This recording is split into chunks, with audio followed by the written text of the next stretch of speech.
The first time I saw him, he was standing at the edge of the loading dock with his back to me, watching the freight apron as if he owned it. I had the bay door rolled up because the morning was clear, and the ventilation fans in the Velhas canteen were older than I was and twice as loud when you ran them in the summer. I was breaking down a crate of rootstock, the kind of work that goes faster if you don't think about it, and I nearly didn't look up. But there's a particular quality to the silence that a large animal makes when it's trying not to be noticed. I've been around livestock my whole working life. You learn to feel the held breath of something big.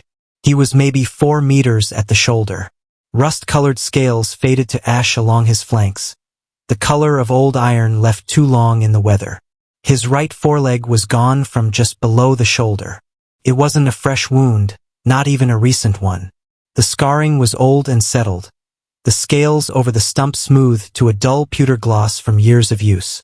He was holding himself level with his one remaining foreleg planted wide, the way you learn to stand when you've had years to practice your balance. I set down my paring knife. He didn't move. There was a long scar running up his throat, a pale ridge of thickened scale that started below his jaw and disappeared under his chin. I didn't know what had made it, but I knew what it meant in practical terms. A few moments later, when he turned and I got a look at his face, he opened his mouth slightly. Not a threat, something closer to an attempt. What came out was a thin, broken rasp, the way a set of bellows sounds when the leather splits. No real sound. Whatever call he might once have been able to make, he couldn't make anymore. He closed his mouth. He looked at me with one amber eye, then turned his gaze back toward the freight apron. I had the distinct impression that he found the whole situation deeply undignified. I could see the ridges of his spine more clearly than I should have been able to. I'd been feeding transit workers out of this canteen for 11 years, and I knew what a creature looked like when it was eating enough, and what it looked like when it wasn't. I went inside without saying anything. I got the pot I used for offal scraps, the big steel one dented on one side from the time foreman Olatha's loading crew knocked it off the dock, and I filled it with what I had. The end of the morning's broth, the bones from the night shift crew's meal, and a quantity of grain-pressed fat cake that nobody was going to eat by the end of the shift anyway. I carried it out to the dock and set it on the edge in the sun, where he could reach it without coming inside. Then I went back to my rootstock. He ate everything in the pot. I heard the scrape of it across the dock planks. When I looked up again, he was gone, and the pot was sitting neatly at the dock's edge, licked clean. That was the first day. He came back the next morning and the one after that. I didn't ask his name. I didn't know if he had one, and even if he did, there wasn't a language between us that would have carried it. The dragons that used Velha's transit way station were mostly working animals, courier flights, freight haulers, and the occasional chartered bondwing. They moved through the freight apron on a schedule and left. They didn't stop to look at the canteen or its cook. This one had stopped, and I had no particular theory about why. It didn't seem like my business to develop one. What I knew was that he was hurt, old, and too proud to beg from anyone who would have seen it as begging. The loading dock was my territory, and in my territory the morning pot went out at the same time every day, and nobody had to ask. By the end of the first week, he was arriving before I had the bay door up. I'd roll it open and find him already there, standing at the apron's edge with the early light coming across the freight yard and catching the rust and ash of his scales. There was a quality to mornings with him that I didn't have a word for. Settled, maybe, like the light, the silence, and the pot going out were the right things to be doing, and the rest of the day's noise was a long way off. By the second week, way station director Orth had heard about it. She came down to the loading dock herself, which she almost never did. She was a small woman with the permanently compressed expression of someone managing too many competing priorities. She stood at the top of the dock ramp and looked at Trick. I started calling him that in my head, just a name to hang the idea on, Rust and Ash Trick. Then she looked at me with the same expression. "Bren," she said, "do you understand what the way station's liability exposure is if a feral dragon causes a personnel incident?" "He's not feral," I said. I was scrubbing the pot at the time. "He's old and hungry, and his leg's been gone for years. He sits there, eats, and leaves." "You don't know what he is," she said. "You don't know where he came from, whose bond line he's on, or if anyone's filed a charter for him. An unbonded dragon on the freight apron is a way station regulation violation. You could file the report, I said, and I could stop leaving the pot out. In about 3 days, he'd be too weak to make it away from the apron, and then we'd have a much bigger regulation problem. Orth looked at the pot. She looked at Trick, who was watching the freight apron with the focused patience of something that had lived for a very long time and could wait a great deal longer. She looked back at me.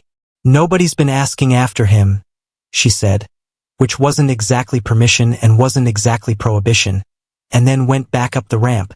The pot kept going out. What changed around the 20th day was that he stopped leaving after eating. He'd finish the pot and settle carefully, because lowering that much mass onto a dock floor with one foreleg took some management, and he'd stay through the morning.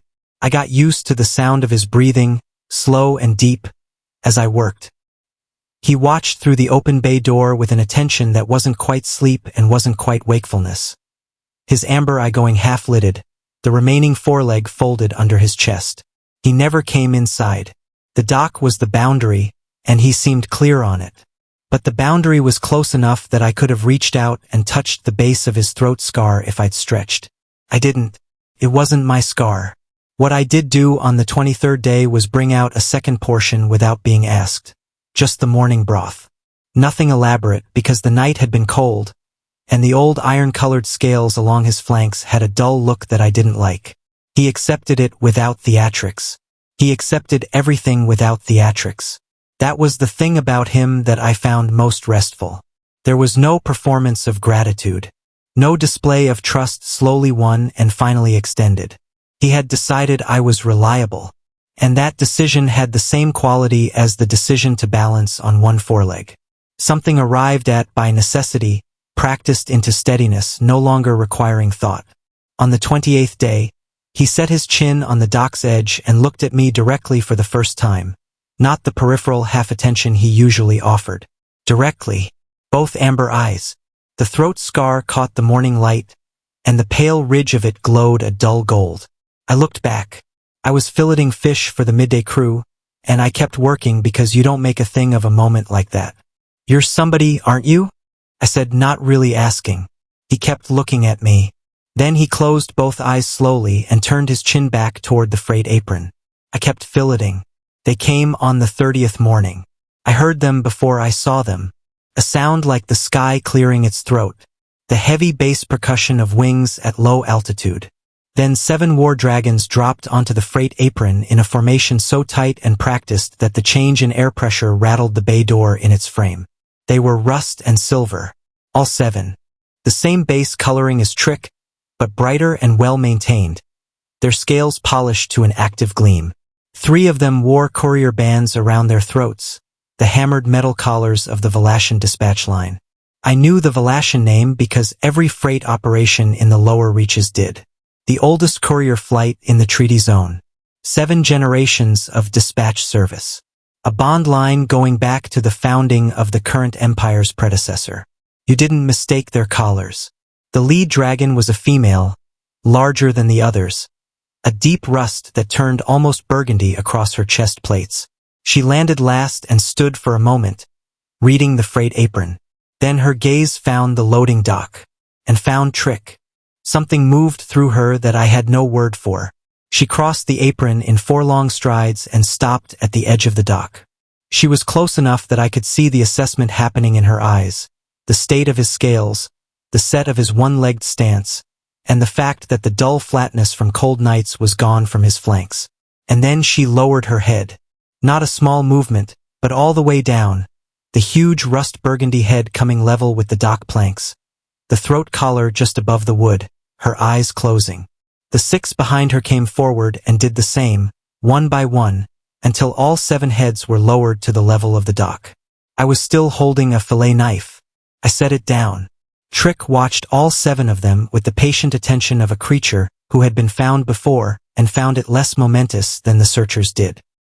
He made the split bellow sound that was once his voice, short, and the lead dragon raised her head and looked at me. She held that gaze for 3 long seconds. I'm not a young man, and I have been looked at in my life by bureaucrats, freight inspectors, and a foreman who once accused me of short-weighing grain portions, and none of those gazes had the quality of this one. It wasn't judgment. It was assessment. Genuine, careful, final. Then she lowered her head again, this time to me, and held it there. Behind her, the 6 did the same. I didn't know what the right response was. I'm a canteen cook in a way station at the edge of a treaty zone. I make the morning broth and the midday crew meal, and I keep the bay door up in the summer. I didn't have a ceremony for this, so I did what I would do for anyone who had traveled and arrived without eating. I went inside. I got the big pot, the dented one, and the backup beside it, and I started filling them both. Whatever the flight had eaten during the crossing, it hadn't been enough. You could see it in the set of their wings. That particular held tension of a body that had asked more of itself than it had to give. Trick was on his feet when I came back out with the first pot. He watched me cross to the dock's edge and set it down. Then he set his remaining foreleg on the dock planking beside my boot.